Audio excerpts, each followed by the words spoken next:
What's going on, guys? Sniping Scorpion here, and today, well, we're doing a scary story video. I was going to do it last night, but I got, caught up with, editing Fortnite, which was a dump. Okay, so, anyway, I was going through the internet, and I typed in scary stories, and then I found 7 super scary stories that will make you want to sleep with the lights on, and I was going through it, and I found this one,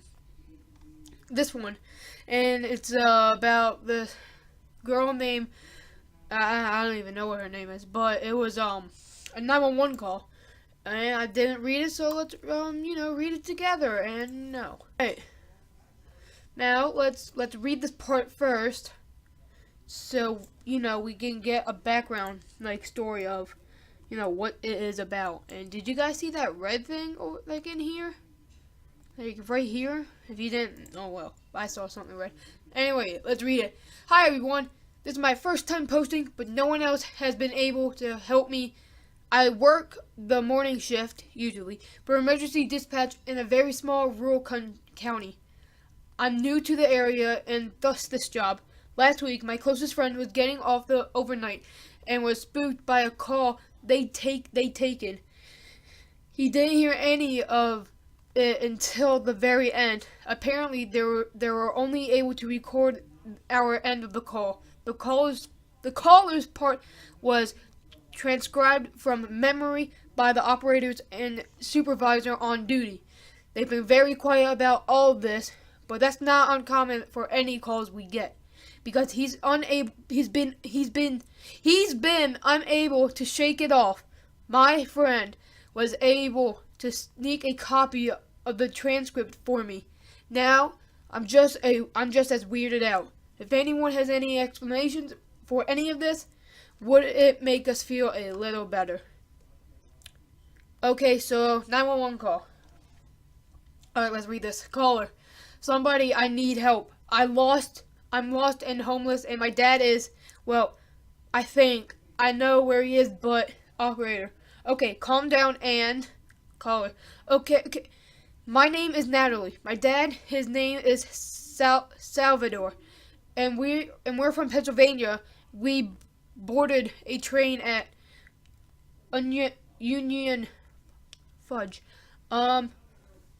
Union Station, Pittsburgh. Yay. Natalie, what's your emergency? Caller. Everything was okay. We were going to Cincinnati. I fell asleep and I woke up at night. We were switching trains. Daddy was mad because he said we were in Detroit, and that's nowhere near Cincinnati. Honestly, it was. It could be nowhere.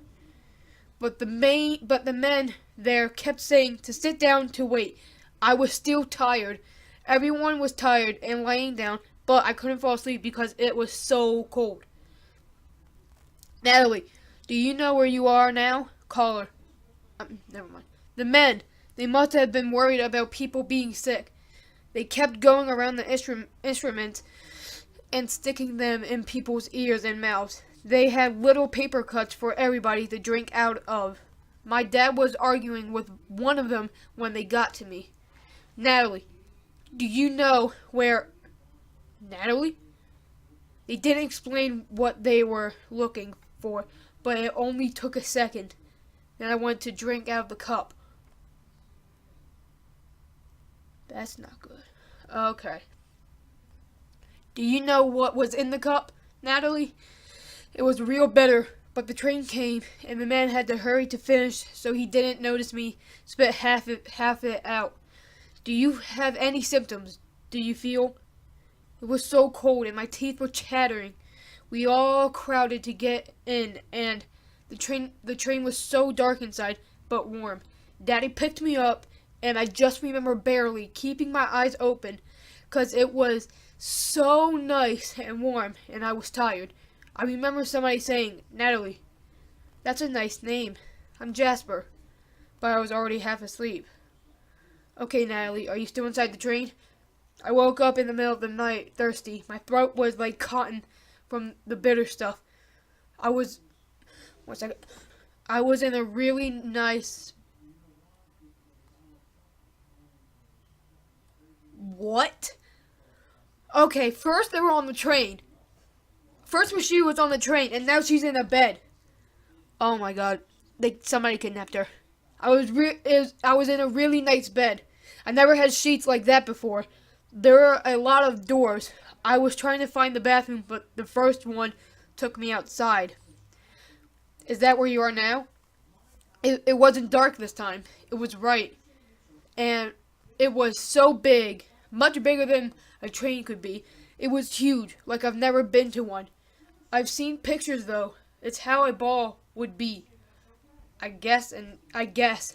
And now were tables of food on shiny metal trays, and so many people, everyone dressed nice. Men in suits, women in dresses, like shimmery with veils, whatever they are. Natalie, smelling the food, I realized how hungry I was. I went to the table and picked up some stick with fruit and cheese. And there was the voice again. That's good, it said. I'm glad you're feeling better, Natalie. I looked up and saw a lady in a long black dress.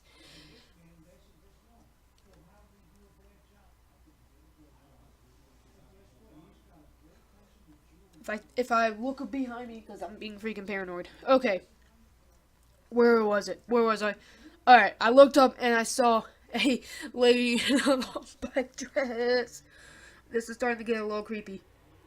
And I dropped the food because she wasn't using her mouth to talk. She just stared at me. Such a pretty name, she said. Natalie, I need to know where. I looked around and saw everyone was like that, talking without their mouths. All the laughing, so many voices, but they just stared out. Blank faces. A man with a white flower in his suit pocket looked at me, and I heard someone say, I have all the time in the world. Do you know any of these? At the bar, I saw my dad. I ran over and put his drink down. He just turned to me on the stool. Don't worry, he said. You're safe here. You're safe here, Natalie. But he didn't move his mouth either. And I started crying. The supervisor, she can't hear us. The man behind the counter was staring at me, and I couldn't even tell who was talking to me, but someone said, Natalie. Natalie's. Such a pretty name. To supervisor, can we check the connection? I ran back to our room and hid under my covers, crying until I hurt all over. I thought someone would come in, but no one ever did. I just kept crying until I woke up, and I realized the whole thing was a dream. Except it wasn't nice. I was in a bunk with hard sheets and it smelled really bad. Like sweat and pee. I just sat up, scared to feel for anything in the dark. Talking in background. Natalie? And I heard voices from outside. And I heard a scraping sound. They were opening up the train again. It was still really dark, but I could see people started coming in. I don't know why. It was just so scared. I was just so scared being in there. I jumped up and I pushed through the people and ran as hard as I could out of the station. I knew people were yelling behind me, but I didn't stop until I was near the edge of the forest. I don't know why. I just ran. My daddy was still there, but when I turned, I didn't see him. Just other people yelling and running towards me. Natalie, can you hear me? I just kept going. I don't know how long, hours I guess, but my legs burned and my arms were all scraped. I fell asleep again in the middle of the forest, freezing. Supervisor, what do you mean we're not connected?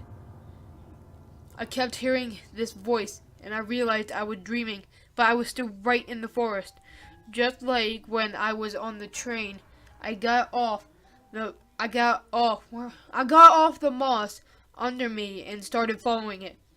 It just kept calling me Natalie until I found this big hole in the ground.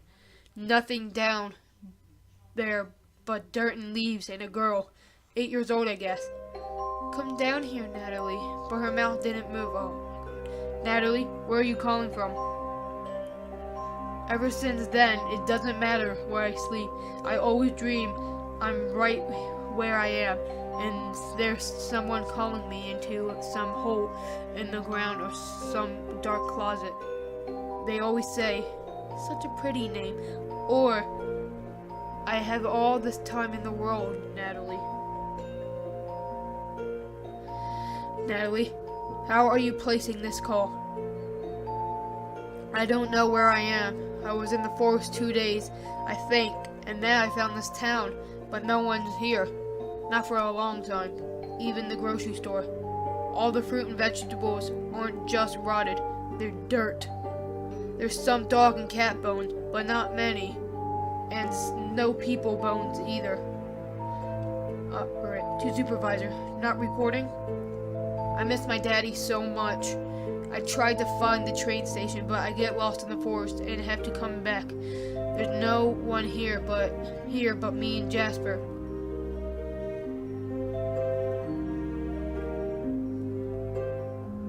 I'm afraid they killed Daddy. Sometimes it's him. Stupid phone. Sometimes it's him in dreams, telling me to crawl down the storm drain. But it's not Daddy, it's Jasper. His face doesn't move. Okay, Natalie, I need you to describe. I call a different city every night, but no one answers. Natalie, can you still hear? Can you still not hear me? Crying. Natalie, I want to go to sleep. Natalie, I'm back.